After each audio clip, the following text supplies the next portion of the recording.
I always enjoy welcoming our friends at our theater campuses. Let's do that right now. This is the weekend that we're actually beginning our spiritual campaign. It's called 2020 Vision Better Together, and part of that campaign is a challenge to really have this be a spiritual campaign. As I said, it's not about the money, but it's about the personal spiritual growth, the growth as a church that can take place through this campaign.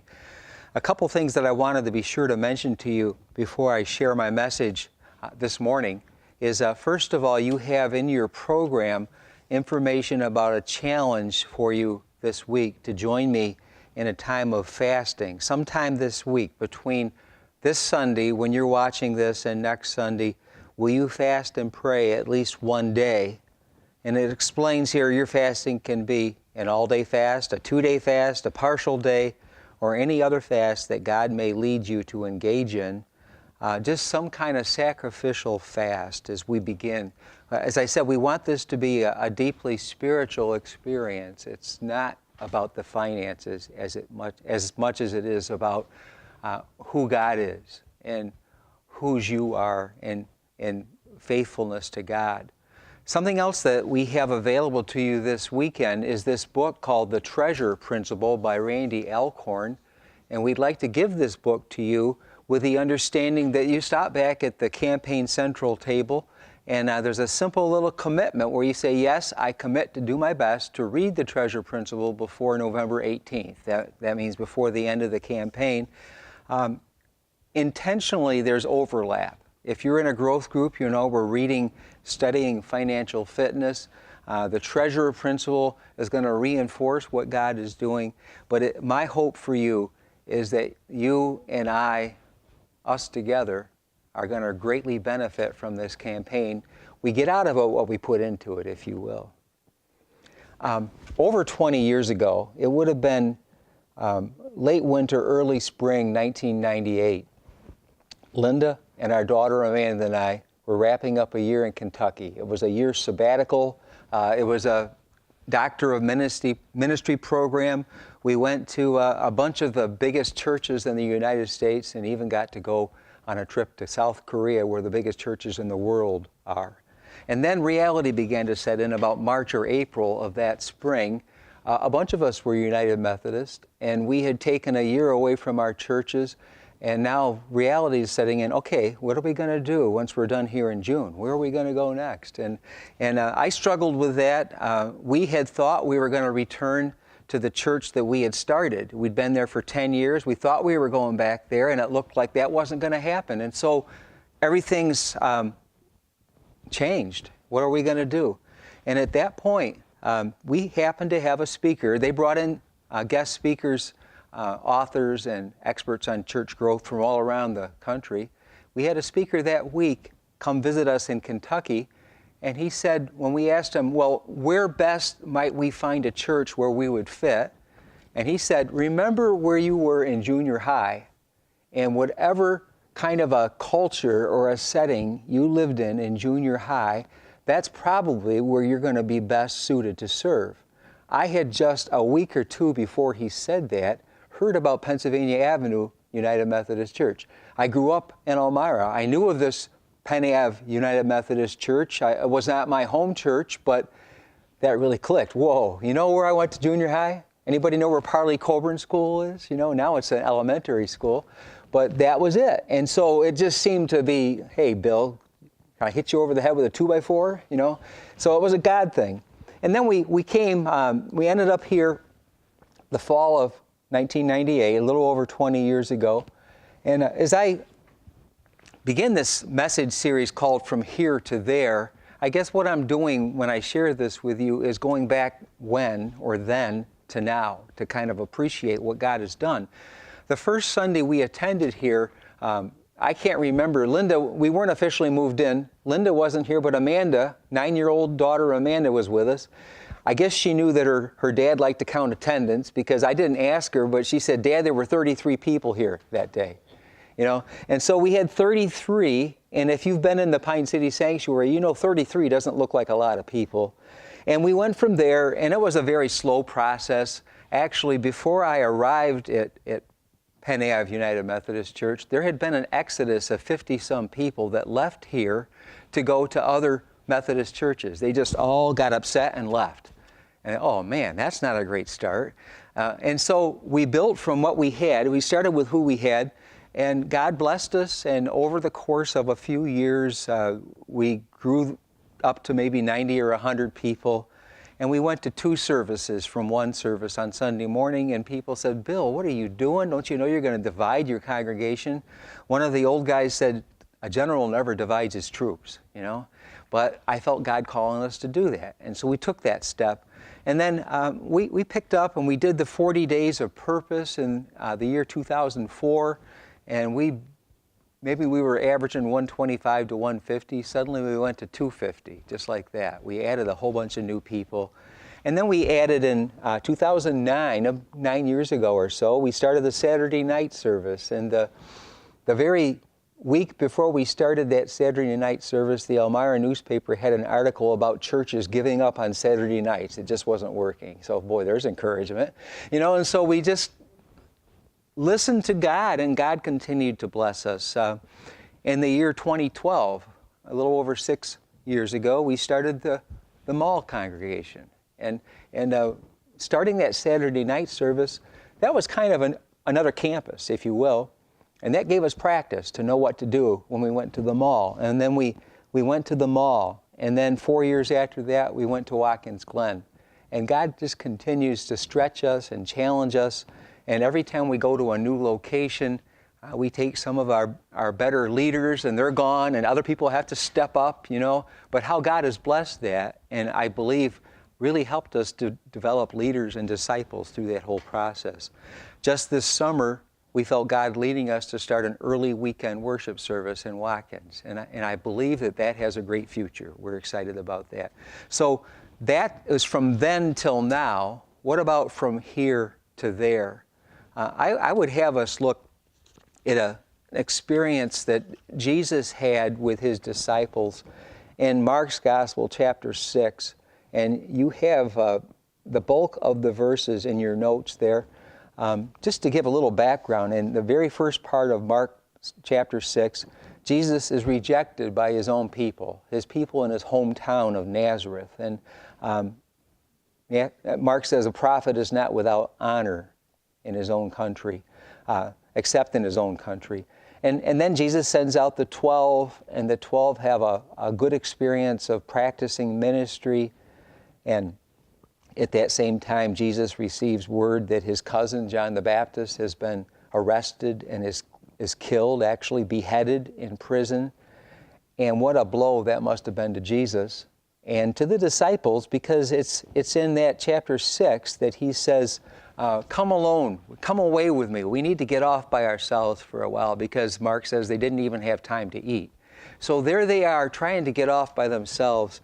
And if Watkins folks, I'm going to try to apply this to your familiar surroundings. They left in a boat to get away by themselves. And let's say they left the village pier in Watkins, and they headed up toward Hector, you know, and before they could get there by boat, the crowd saw which way they were headed, and they were about to land at Guild's place. Oh, did I say Guild's? At Hector, and the crowd's already there. And so they kind of improvised. Okay, what do we do now? Jesus has compassion on them, and he feeds them, or he helps them. So I'm going to pick up reading. You're going to find these verses interspersed within my points of the outline there. It says, when Jesus saw a large crowd, after he got to Hector, to the side of the lake, he saw this crowd. He had compassion on them, so he began teaching them. By this time it was late in the day. So his disciples came and said, this is a remote place. Send the people away so they can go and buy something to eat. And there was no Dandy Mart nearby, nor was there Walmart or Tops at that time. And the disciples' idea, just get rid of these people. We don't want to be responsible for them. But Jesus answered, you give them something to eat. They said, well, that would take 8 months of a man's wages. Now, I researched our wages today. I did a little Google research and discovered that the median income of a United States person, it said, is $58,000. That seems like a lot, but that's what it said. So 8 months of $58,000 would be $38,000-ish. Let's say $40,000. They said it's going to cost us $40,000 to feed these people. I mean, there's 5,000 men plus the women and children. John adds a little more to the story. John's Gospel, chapter 6, tells us that it was Andrew, who was the disciple Peter's brother, who said, well, we have this boy with 5 loaves and 2 fish, but what are they among so many? What good is that going to do us? And so we see the disciples are at a loss to know what to do. And then it tells us in Mark 6:41, Jesus took the 5 loaves and the 2 fish. He blessed the food and broke the loaves. He kept giving them to the disciples to set before the people. And then it says everyone ate and had enough. Afterwards, they collected 12 baskets full of leftovers. I love the fact that there's 12 baskets. It's like 12 carry-out containers for one object lesson for each of the 12 disciples. Okay, guys. There was so much food that it wasn't like we just had a tiny little bit and pretended it was enough, but they had all these leftovers. There was stuff they didn't even know what to do with. So looking at that story, I would lift up some observations to you. The first one is, letter A, admit the need is beyond your ability. You know, and the disciples were good at that. Hey, what are we going to do? We can't do this. How far will this little bit of food go among so many, Andrew said. And then letter B, assess what you have, even if it's a little. It's not assess what you don't have, but what do you have, you know? And Jesus has them take inventory. Well, what do we have to work with? And so the question is your cup half empty or half full? You know, what has God given you? Not what has God not given you. And then letter C, allocate to God all that you do have to give. You know, I'm switching to a different place in the scripture. I think it's in Luke's gospel, where Jesus, shortly before he's going to be arrested, is in the temple courts. And he just previously, the chapter before, he has really laid into the religious leaders, to these rich guys, because they made such a show and a ceremony of their giving. Everybody noticed, you know, they talked about sounding the trumpets. Actually, the money repository, they say, was like a trumpet bell. And you'd throw the money in and you'd hear it rattle, sound the trumpets, let everybody notice what I'm giving. And he took them to task for that. But then he sat there by the treasury and he noticed this little lady that had almost nothing. She took her last 2 coins and placed them in the offering to God. And he singled her out and he lifted that up. So it's not the amount, but it's what you do with what you have. And allocate to God all you have to give. God's economy is so different than ours. You know, it's those 2 small coins that make all the difference in the world. So one time somebody pointed out to me, it's like taking a step into the darkness in faith. That's hard. Then you take the next step. That's all the more significant. And letter D, anticipate that God will multiply your return. So is our God a God of abundance, who even leaves leftovers for us, you know, and take-home boxes for everybody? Or is your God a God of scarcity? Well, I better not, because I don't know that I'm going to have enough. As I think about this matter of when you need a miracle, I think of a song that's been well known for a few years in Christian music by Third Day. And how could I not think of the title of the song is I Need a Miracle. And I'm not going to sing it to you. We're not even going to listen to the song today. But part of the song, it talks about, the words are these: he lost his job, all he had, in the fall of '09. Remember how 2009 was such a hard time for people. Now he feared the worst, that he would lose his children and his wife. So he drove down deep into the woods and thought he'd end it all. And he prayed, Lord above, I need a miracle. And then the last part of the song tells us he turned on the radio to hear a song for the last time. He didn't know what he was looking for, even what he'd find. The song he heard gave him hope and strength to carry on. On that night, they found a miracle. They found a miracle. I read the backstory of that song. Maybe you know that song. That third day tells us that they did a concert, and two parents came up and told that was their son, described there. And he heard the song on the radio was Cry Out to Jesus. Third day song. And that's what led to this song, I Need a Miracle. So I wanted to share that with you if you didn't already. I encourage you to look up that song, I Need a Miracle, online and listen to it again. So how do we get from here to there? We take stock, we take inventory of what we have and what God has done for us, but now we look to the future, the miracle we need from God. Our 2020 vision, Better Together, is looking at a couple of years down the road, but it's really looking way beyond that as well.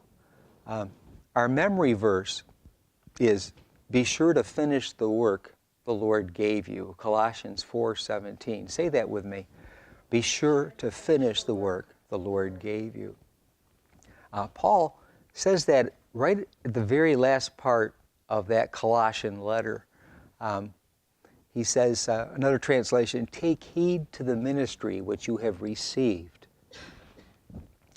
and allow the Lord to fulfill what he has you to do. Complete your ministry from here to there. Where is there? I have been enjoying the opportunity to meet with a few of our growth groups already, and I'm hoping to meet with all 14 of them or so before we're done here. And sharing with them, the first question I ask of them is, how has PAUMC impacted you? And it's been refreshing to hear the answer. And then the part B of that question is, how would you like PAUMC to impact the future? Where are we going in the future? That's from here to there. 4 objectives to this 2020 Vision Better Together campaign. Letter A, to help us all grow in spiritual maturity. Linda and I have been in ministry for about 40 years. And every time we've challenged people financially with their stewardship, there'll be 1 or 2 that get offended. Sometimes they leave, sometimes they come back. But it's worth it because the other people grow by leaps and bounds. Once you bring that part of your life under the lordship of Jesus Christ. Stewardship is lordship. Lordship is stewardship. The two are tied together. You can't separate them. Our growth groups have been studying financial fitness. This treasure principle book that I mentioned is going to overlap with that. Some of you have already done Financial Peace University. After a while, you're going to kind of get that there's a message here, So we need to grow in spiritual maturity. Last weekend, I asked you to look at your neighbor and say, grow up. And I heard that it took you minutes to complete that process. I mean, how long does it take to say 2 words? This series that I'm beginning is going to challenge us to grow up, to grow in spiritual maturity. I already mentioned the fasting this coming week. I hope you'll join me in that. Also, I wanted to mention upcoming Friday night, November 16th, we're having not 1, not 2, but 3 prayer vigils. We're having a prayer vigil for you folks in Watkins, and another one for you at the mall, and another one in Pine City. And we're going to be praying not just about our church's stewardship or financial needs, but we're going to be eliciting from you your prayer requests. And we're looking forward to praying through hundreds of requests those evenings, those 3 prayer vigils. Really encouraging every one of us to become mature givers. I learned to be a giver at the feet of my mother. When I was a kid, Mom was a school teacher, and she'd get paid, I think, every other Thursday. And she would actually bring the cash home and put it in her church envelope and put it on the piano, and that Sunday, take it to church. And that was her gift to God. That rubbed off on me without me even thinking about it. My brother, a tither also, because of Mom's example. And we asked her, well, how did you do that? Because her mother taught her to do that. And so it's not a question, It's just, okay, the first tenth belongs to you, God. Linda and I have been blessed to do that. And as I have become more brave to talk about it to others, risking offending people, we have been so blessed to see people rise to the challenge and become tithers as well. Often it's a step up toward tithing before you finally get there, but I've been blessed to have many of you tell me that you've learned to do that and that you're growing in that area. And it's not a competition, it's not comparison, it's not equal giving, but equal sacrifice. That little lady that put those 2 coins in, Jesus outed her. He celebrated what she had done. Her giving would not compare at all to the giving of the rich religious people that had given. But more precious to God was those 2 coins than that huge amount. So not equal giving, but equal sacrifice. I think of Paul saying in 1 Corinthians chapter 16, he gives these words, 16:2, on the first day of every week, each one of you should set aside a sum of money in keeping with your income, saving it up so that when I come, no collections will have to be made. They were having a capital campaign, if you will. They were raising money for the Christians in Jerusalem, and he's saying, don't wait till I get there and procrastinate and let me have to cajole you and hound you for your money. You should be setting this aside. So one way that we respond to a campaign like this is to respond. We have 24 months. It could be a monthly commitment. You could translate that into a weekly commitment. For many people, that's what they'll do. For other people, they'll follow the example in the book of Acts. Acts, early chapters, there was a need, and people came and they gave money to the apostles to distribute the money to help the people.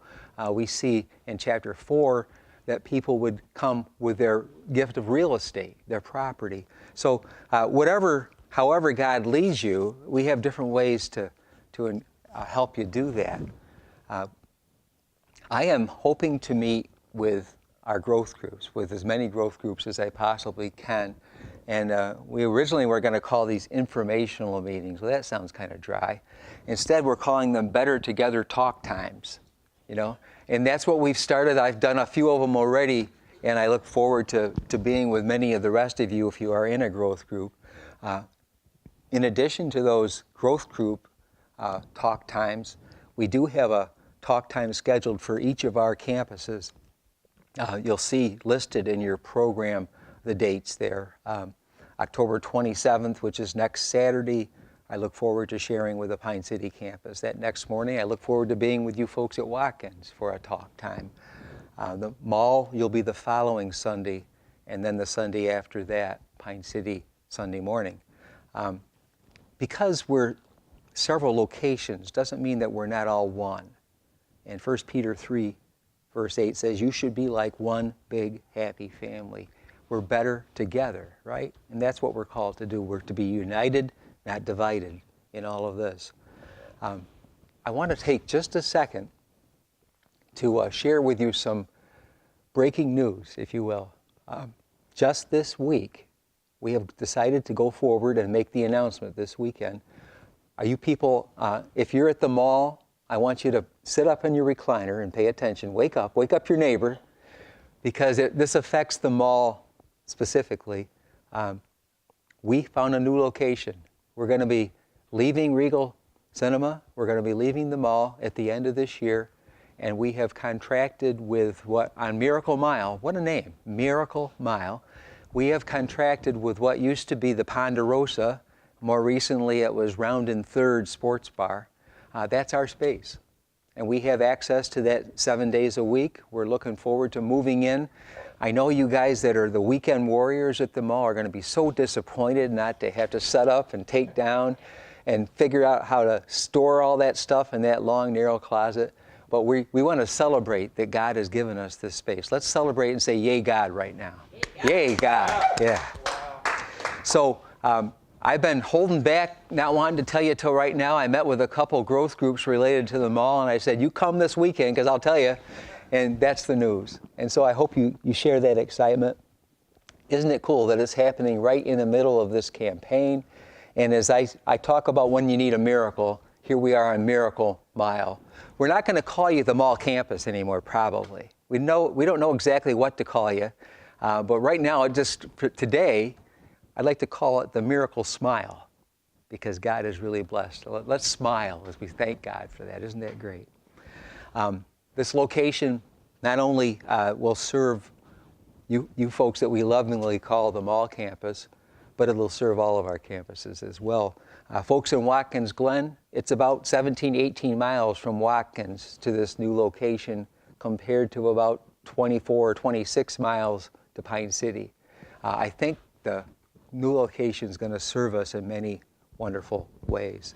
So wanted to share that word with you. God is uniting us. We're all with you, Mall, as you move. We want to help you get ready to move in. We're just so excited. A third objective, letter C, is to have us ask God some key questions. The first one there, say that with me. God, how can we reach and impact more people? I asked that question of the growth groups. I'll be asking that. How has the church impacted you? How do you see the church impact more people in the future? So that's one key question. The second one, say that with me. God, how can we prepare now for future growth? We want to go forward. You see, what has happened is we've been so interested in outreach and growing to more campuses that we haven't taken care always of what we have. So things have been put on the back burner, things that need to be cared for, and now we need to proactively take some steps toward the future. And then the third point, read it with me. God, how can we glorify you in the years ahead? And so those are three things I'd like you to be praying about and thinking about. When I've struggled in the past to know what God's will is, those verses from James chapter 1 have meant so much to me. James says, if you need wisdom, if you want to know what God wants you to do, ask him, and he will gladly tell you. Be sure that you really expect him to answer.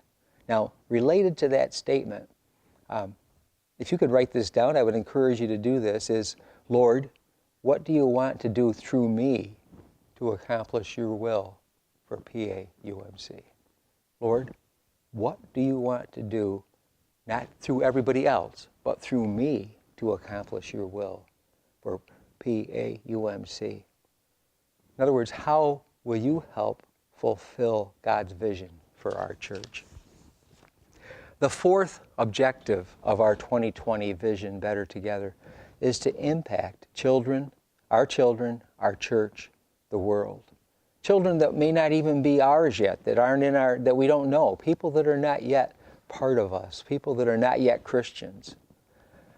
This is all aimed toward culmination and the commitment services on that middle weekend of November, 15 through 18.